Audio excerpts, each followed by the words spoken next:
प्रिय बच्चों, सरकार के निर्देशानुसार और ठंड भी बहुत अधिक है, इसलिए स्कूल बंद भी होनी चाहिए। आप लोग के लिए विद्यालय बंद किया गया है ताकि आप सुरक्षित रहें। लेकिन ऐसे में आपका पढ़ाई बाधित हो रहा है और बाधित नहीं हो, इसलिए हम सोचे हैं कि आपको कुछ वीडियो आपके लिए बनाया जाए ताकि आप उसको घर पे बैठ के पढ़ सके। तो हम लोग 10 लेसन तक पढ़ चुके हैं पहले ही, और ये अध्याय 11 है, क्लास 5 के परिमाप एवं क्षेत्रफल। तो पहले हम ये समझेंगे जो परिमाप क्या होता है, और उसके बाद हम उस पे जो आधारित प्रश्न होंगे उसको सॉल्व करने का प्रयास करेंगे, जानेंगे कि कैसे हम उसको बना सकते हैं, समझ सकते हैं। तो पहले इसको परिमाप को समझने से पहले हमको दो तरह की आकृति को समझनी होगी, जिसमें एक होती है खुली आकृति और एक है बंद आकृति। कि खुली आकृति किसे कहते हैं और बंद आकृति किसे कहते हैं। आप जानते भी हैं खुली आकृति और बंद आकृति, फिर भी हम लोग इसको समझेंगे। कुछ बच्चे हैं जो नहीं समझ पाते हैं, तो हम इस माध्यम से समझेंगे, जानेंगे जो खुली आकृति क्या होती है। वे आकृतियाँ जिनमें प्रारंभिक और अंतिम बिंदु एक होता है वो बंद आकृति कहलाती है। वो आकृति जिसका प्रारंभिक बिंदु और अंतिम बिंदु एक होता है वो बंद आकृति कहलाती है। जैसा कि यहाँ से दिया हुआ है, यहाँ ए है, ए से स्टार्ट किए बी पे गए, बी से स्टार्ट किए सी पे गए और सी से स्टार्ट किए फिर ए पे आए। तो इसको प्रारंभिक बिंदु और अंतिम बिंदु के बीच की जो दूरी है वो क्या है, बराबर है, इसीलिए ये क्या हो गया, बंद आकृति हुआ, क्लोज हुआ। और दूसरी जो बात करेंगे वो खुली आकृति है।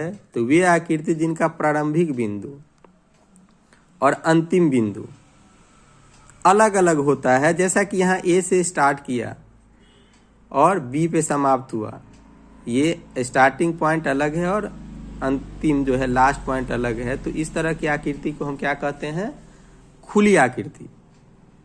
तो किसी भी बंद आकृति के घेरे का जो माप है उस आकृति का परिमाप होता है। किसी भी बंद आकृति के घेरे का, जो घेरा है ना, ये मान के चलिए ये घेरा हुआ ए बी, बी सी और सी डी ये घेरा है।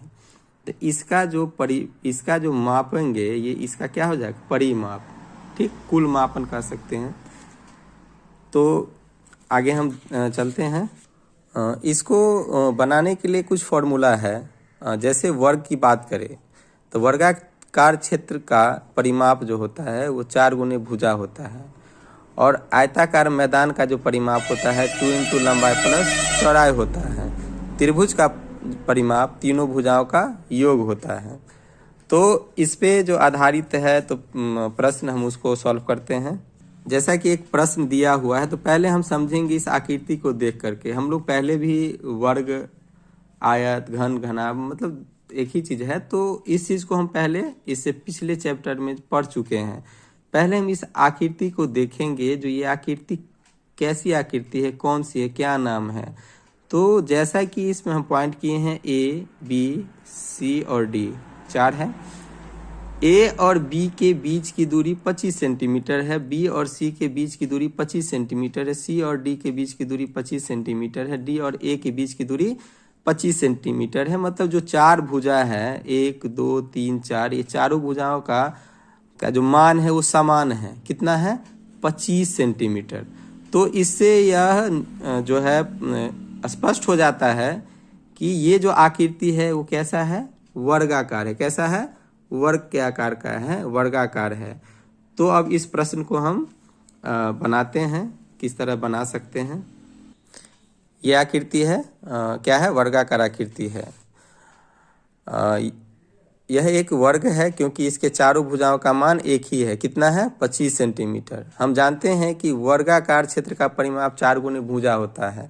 ये हम इससे पहले भी बताए हैं कि इसका जो फॉर्मूला होता है, इस पे हम 2 तरह से इसको बनाएंगे, और 4 गुने भुजा होता है, इसलिए वर्गाकार क्षेत्र का परिमाप 4 गुने भुजा। और भुजा का मान कितना है, एक भुजा का मान 25 सेंटीमीटर। तो कितना भुजा है, 4 है। तो 4 गुने 25 सेंटीमीटर बराबर क्या हो जाएगा 100 सेंटीमीटर। तो इस आकृति का जो परिमाप है वो कितना हो जाएगा 100 सेंटीमीटर। इसको दूसरे तरह से भी हम बना सकते हैं कि यहाँ एक आकृति है जी, वही आकृति है जिसको हम इसको क्या किए हैं नामांकन कर दिए हैं, नाम से इसको हम दे दिए हैं नाम, जो आसानी हो कि ए और बी के बीच की दूरी 25 सेंटीमीटर और बी और सी के बीच की दूरी 25 सेंटीमीटर, सी और डी के बीच की दूरी 25 सेंटीमीटर और डी और ए के बीच की दूरी 25 सेंटीमीटर है। तो यहाँ हम इस चीज़ को लिख दिए हैं ए बी बराबर 25 और इसे लिख दिए हैं। चूँकि आकृति के सभी किनारे का किनारे समान है, सभी किनारे का मान समान है, इसीलिए ये आकृति क्या हो जाएगा वर्गाकार है। अतः ए बी सी डी का परिमाप, अब हम इसको दूसरे तरह से हम इसको निकाल सकते हैं। जो ए बी सी डी का जो परिमाप है वो क्या हो जाएगा, तो ए बी सी डी का परिमाप होता है A B plus B C plus C D plus D A, मतलब कुल योग। तो हम क्योंकि सभी जो किनारा है उसका मान समान है, तो ए बी बराबर बी सी बराबर सी डी और सी डी बराबर डी ए है। तो A B plus B C plus C D plus D A ये है इसका मान है।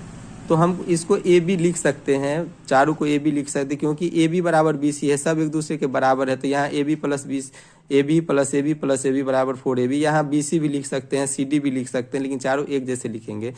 तो 4 गुने ए बी है, ए बी का मान कितना दिया हुआ, ए और बी का मान दिया हुआ है 25 सेंटीमीटर। तो यहाँ 4 गुने 25 सेंटीमीटर बराबर कितना हो जाएगा 100 सेंटीमीटर, और यही इसका परिमाप हो जाएगा कितना 100 सेंटीमीटर। तो इस तरह से जो भी प्रश्न होगा उसको हम घर बैठे बना सकते हैं, कभी भी बना सकते हैं। कोई दिक्कत हो तो फिर आप संपर्क कर सकते हैं। विद्यालय जब भी खुलेगी तो इससे आगे हम लोग फिर अध्ययन करेंगे, जानेंगे, समझेंगे। तो इस तरह से हम इसका है वर्ग है। इसी तरह से हम आयत है, आयत को जानते हैं, जो आयत में जिसकी 2 भुजा बराबर होती है आयत होती है ना। तो उसको भी हम इस तरह से बना सकते हैं। आप इससे आगे बनाइए, फिर दिक्कत होगा तो आप संपर्क कर सकते हैं।